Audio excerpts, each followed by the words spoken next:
안녕하세요. 알아두면 쓸모있는 알쓸잡스의 오영실입니다. 네, 모든 것이 알고 싶은 남자 권혁상입니다.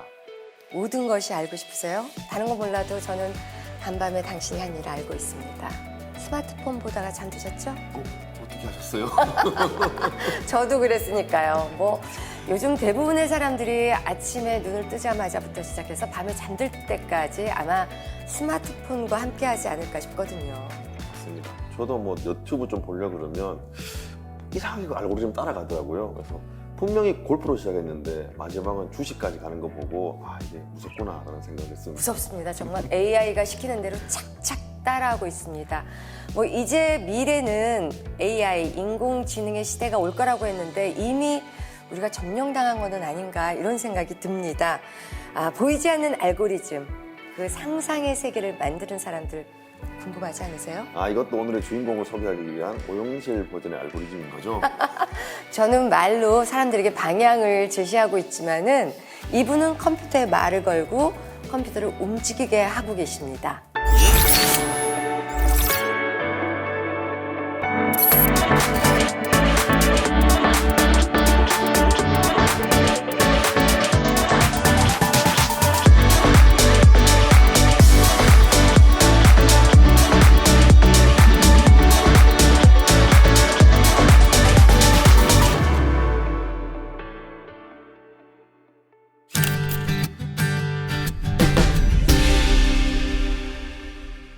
안녕하세요. 어서 오세요. 반갑습니다. 어느 직장평가 사이트에서 2022년 미국 최고의 직업 50 중에 그 소프트웨어 엔지니어가 8위를 차지했습니다. 알고 계셨어요? 네, 안녕하세요. 서인호입니다. 미국에서 소프트웨어 엔지니어가 굉장히 선호되는 직업 중에 하나라고 알고는 있었는데 8위인 줄 몰랐습니다. 그래서 요즘 학교에서도 애들이 코딩을 배우고 코딩을 가르치는 학원도 있잖아요. 소프트웨어 엔지니어, 코딩 어떤 관계가 있는 걸까요? 소프트웨어 엔지니어는 쉽게 생각하시면 컴퓨터로 문제를 푸는 사람이라고 생각을 하시면 됩니다. 그래서 코딩은 어떻게 보면 글쓰기다라고 말할 수 있고, 소프트웨어 엔지니어는 문제를 어떻게 풀겠다 하고 코딩을 통해서 컴퓨터에게 알려주는 사람이라고 보시면 됩니다. 그 말도 저는 참 어렵습니다. 코딩이 글쓰기라는데 어찌됐든 보통의 사람들은 시각장애인이 어떻게 코딩을 하지? 그러면 그 시각장애인이 쓰는 컴퓨터 자판은 우리가 쓰는 것과 다른가? 점자책처럼 되어 있나? 이런 질문이 나올 것 같아요. 어떻습니까? 우선 컴퓨터 자판은 똑같은 자판을 쓰고 있고요. 그래가지고 이제 키보드로 이렇게 일반적으로 워드 작업 하시듯이 저도 키보드로 워드 작업을 할 수 있습니다. 저 갑자기 이름을 해야 될지 모르겠지만 그거 할지 말지 모르는 말은 안 하는 게 후회가 없더라고요. 무리한 부탁이 아니라면 어떻게 작업하시는지 좀 시연을 해주실 수 있을까요? 제가 방금 그 말 하려고 한 거예요. 그게 그렇게 어려우셨어요? 해주실 거죠? 네, 물론입니다. 글쓰기는 시각장애인도 할 수 있으니까 코딩도 할 수 있습니다. 그런데 실제 현업에서는 협업을 하니까 나 혼자만 쓰는 글이 아니고 여러 사람이 같이 쓰게 되니 그러다 보면 글이 아주 길어집니다. 복잡해지는데 다른 사람들이 어떤 생각으로 이 글을 적었고 내가 어떻게 이어갈 수 있을까 하는 생각을 하다 보면 글을 많이 읽을 수밖에 없고 눈이 안 보이는 상황에서 얼마나 더 많은 글을 읽을 수 있을까 하는 생각이 들 때가 있습니다. 그래도 아직은 할만합니다. 그리고 다른 시각장애인들에게도 추천하고 싶은 일이라고 당당하게 말할 수 있습니다.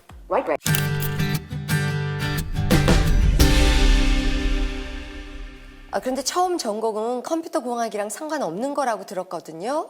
어쩌다가 이 길로 들어서게 되신 거예요? 원래는 정치학을 전공을 했었는데요. 요즘에는 대학교에서 다 코딩을 가르치더라고요. 문과임에도 불구하고. 그래가지고 그래서 이제 필수로 졸업하려면 들어야 되는 과목 중에 코딩 수업이 있었고 그걸 들었는데 생각보다 저랑 잘 맞았어요. 마침 또 그때 제가 이제 미국에 교환학생을 갔다 올 기회가 있고 이제 갔다 오면서 느낀 게 그러면 이거를 내가 한번 기술을 공부해 봐야겠다. 내가 어떻게 돌아가는지 알아야 되겠다. 이런 생각을 하게 돼서 직접 컴퓨터 공학을 전공하게 되었습니다. 근데 컴퓨터 공학 수업 때 어떻게 따라가기가 쉽던가요? 절대 그렇지 않았죠. 근데 네. 어떻게 여기까지 올 수 있었어요? 그래서 운이 되게 많이 좋았던 것 같아요. 그래서 사실 저는 이거를 제 노력보다는 친구들 덕분에 굉장히 여기까지 올 수 있었다 이렇게 생각을 하는데요.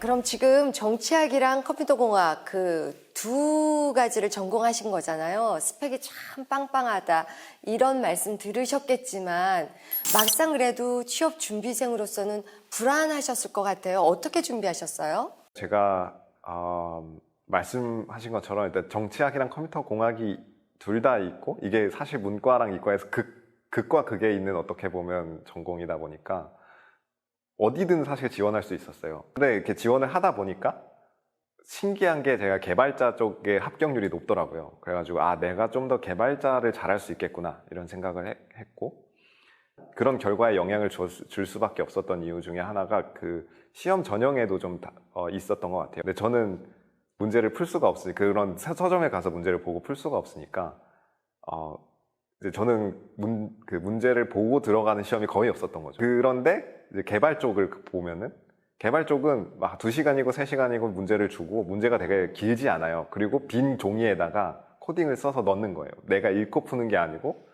읽고 내가 답안을 처음부터 작성해서 내는 거예요.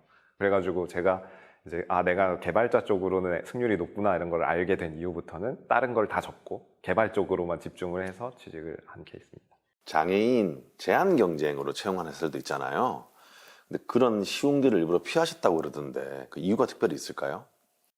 사실 일부러 피했다고 보기는 좀 어려울 것 같아요. 일부러 피했다기보다는 내가 가려고 하는 길에 장애인 전형이 없어서 그러면 내가 이게 길이 있는 데만 가야 되냐라고 생각을 했을 때 그거는 좀 싫었던 것 같아요. 그래가지고 뭐 사실 일반 전형이라고 해도 뭐 지원을 하지 말라는 그 법이 없으니까 그런 말이 없기 때문에 그래서 제가 하고 싶은 일, 제가 해볼 만한 일이라고 생각하는 일에 지원을 하다 보니 장애인 전형을 굳이 뭐 하지 않았던 그런 사례가 된 것 같습니다.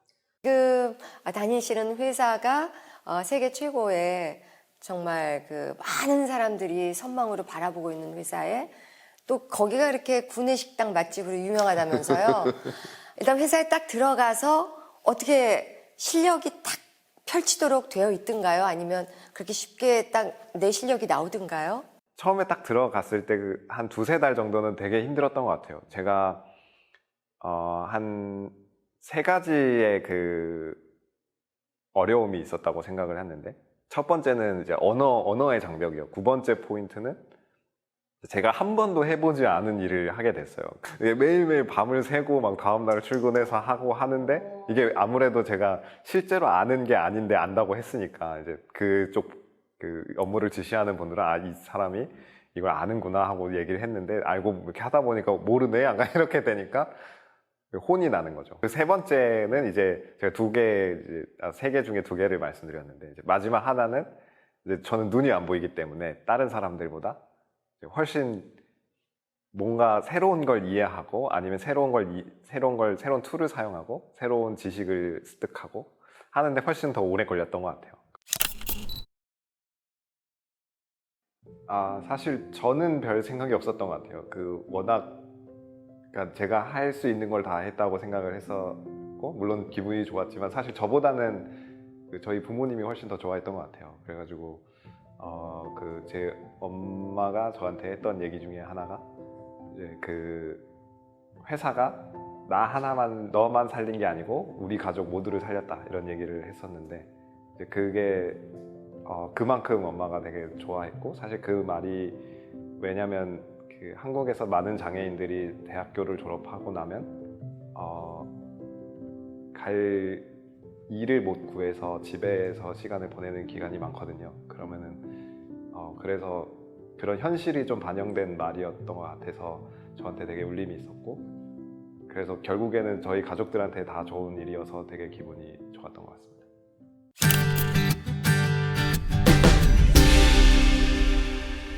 본인도 이렇게 회사 다니면서 피부로 직접 느끼는 이런 사회적인 제약들, 장애인으로서 느끼는 불편함들, 그렇기 때문에 지금 현재 접근성 서비스 개발에 관심이 크다고 들었는데요. 이 접근성 서비스 개발이 어떤 건지요? 접근성이라는 건 기본적으로 어떤 제품을 이용할 때 그 제품을 어떤 신체적 장애나 내 아이덴티티 때문에 이용할 수 없어서는 안 된다는 개념에서 시작을 한다고 저는 생각을 하고 있어요. 그래가지고 모든 사람들이 가능한 한 모든 사람들이 불편함 없이 어떤 제품을 동등하게 이용할 수 있도록 만들어주는 게 그 접근성 기술이라고 할 수 있을 것 같아요. 저는 개인적으로 그 장애를 그 물리적 장애와 사회적 장애로 나눌 수 있다고 생각을 하고 있는데요. 제가 생각하는 물리적 장애는 말 그대로 눈이 안 보이는 그 자체인 것 같아요. 근데 사회적 장애는 이제 나의 물리적 장애가 사회적으로 영향을 미쳐서 내가 사회에서 생활을 제대로 하지 못할 때, 이제 그럴 때 그 물리적 장애가 사회적 장애가 된다고 생각을 하거든요. 근데 저는 되게 근데 이런 생각을 미국에 가서 하게 됐어요. 미국은 물리적 장애가 굳이 사회적 장애로 한국만큼 많이 연결되지 않는구나라고 생각을 했어요. 그래서 근데 그걸 가능하게 해줬던 게 기술이었다고 생각을 하는 거죠. 접근성 기술 덕분에 제가 그 물리적 장애가 사회적 장애가 되지 않았던 거였고요. 근데 참 재밌는 게 한국에 제가 귀국하고 나서 이제 제가 신촌역에서 한 100m, 200m 떨어져 있는 음식점을 찾아가는데 1시간이 걸리더라고요. 미국에서는 지도도 시각장애인들이 눈이 안 보여도 지도를 쓸 수 있는 그런 접근성 기능이 잘 구현이 되어 있었는데 한국에는 그런 게 없는 거죠. 네. 어때 미국에 교환학생 갔었을 때 생활은 어떠셨어요?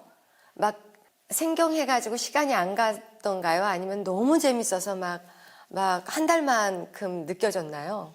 제가 이제 누군가 저에게 인생에서 언제가 제일 좋았니? 하고 물어보면 저는 그 미국에 있었던 10개월을 뽑을 것 같아요. 근데 미국에서는 어쨌든 제가 하고 싶은 걸 다 할 수 있게 되었으니까 결론적으로 그 과정이 어땠든. 그래서 저는 그게 제가 굉장히 자유롭고 인디펜던트하다고 느꼈던 것 같아요. 그래서 미국이 제일 행복한 시기였던 것 같습니다. 네, 얼굴 표정에도 느낄 수가 있습니다. 컴퓨터와 소통하는 가치 있는 소프트웨어 개발이야말로 정말 사람들의 삶을 풍요롭게 만드는 그런 일이라고 생각이 듭니다. 요즘 삶의 방향성은 어디에 두고 계시는 거예요? 요즘 신경 쓰고 있는 거는 이제 한국에서 어쨌든 장애인으로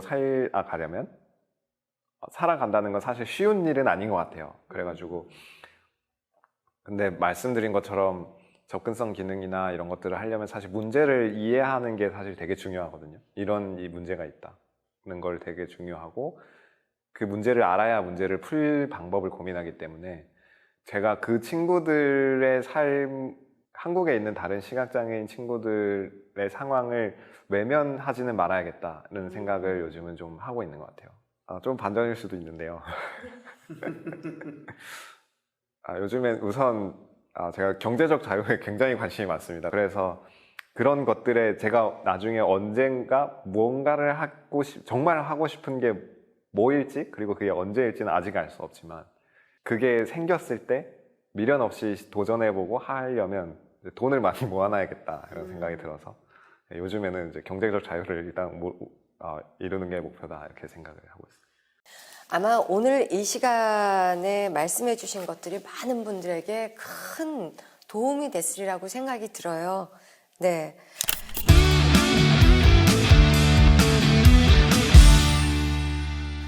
끝으로 우리 아이슬잡스에서 서윤호님께 퀴즈 하나 내드릴게요. 맞히면 저희가 아낌없는 물개박수, 그 다음에 틀리시면 한손박수 조용히 쳐드리겠습니다. 문제 주시죠. 네, 문제 드립니다. 주관식입니다. 1938년 미국의 수학자 에드워드 카스너의 조카 밀턴 시라토가 이름 붙인 거대한 수, 구골이 있습니다. 네, 들어보셨나요? 네. 익숙하실 것 같아요. 1 구골에 0이 몇 개가 달려 있을까요? 일단 그 이름에 구골이니까 일단 구가 있을 것 같고요. 그래서 그 골이니까 또 엄청 많이 붙어 있을 것 같아요. 한 90개 정도 있지 않을까요? 90개 조금만 더 쓰세요. 조금만. 900개 정도 있지 않을까요? 그게 무슨 말이에요? 90개? 90개. 90개. 90개? 900개. 아, 정답입니까? 정답은 100개입니다. 아, 100개예요. 알고 일부러 그러신 것 같아요. 아, 일부러. 네. 자, 100개의 박수 넣고 이제 한 손 박수로 네. 마무리하겠습니다. 맞추면 재미가 없으니까요. 네. 어머, 너무 위트가 재밌- 있으시네요. 그죠? 네. 맞히면 재미가 없으니까 일부러 틀려주시는 저런 센스.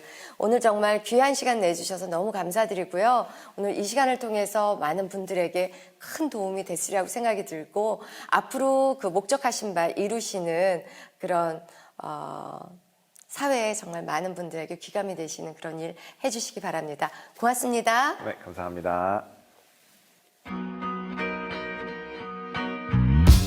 사실 저도 그랬고 그 지금 제 후배들도 후배라고 할 수 있나? 아무튼 그 학교에 다니고 있고 앞으로 취직 준비를 할 많은 장애인들이 한국에서 사실 그 과정 하나하나가 쉽진 않을 거예요. 저도 쉽지 않았고 지금도 사실 쉽진 않고 그런데 제일 중요한 건 본인이 본인을 믿고 가는 게 되게 제일 중요한 것 같아요. 그럴 때일수록 이제 본인이 본인을 믿지 않으면 그 기간을 견딜 수가 쉽지 않다고 저는 생각을 해요. 그래서 본인의 어떤 주변 말을 듣고 어떤 상황, 흘러가는 상황을 보면서 본인의 잠재력을 무시하지 말았으면 좋겠고 본인이 스스로 제한하지 않았으면 좋겠어요.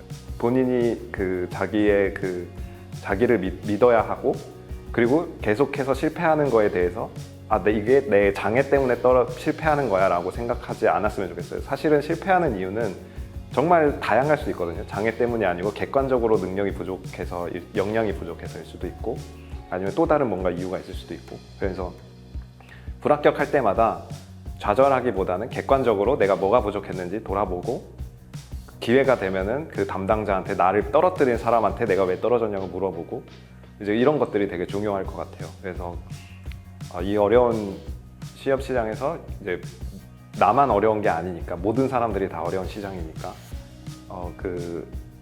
본인이 포기하지 않는 게 제일 중요할 것 같다는 말씀을 드리고 싶습니다.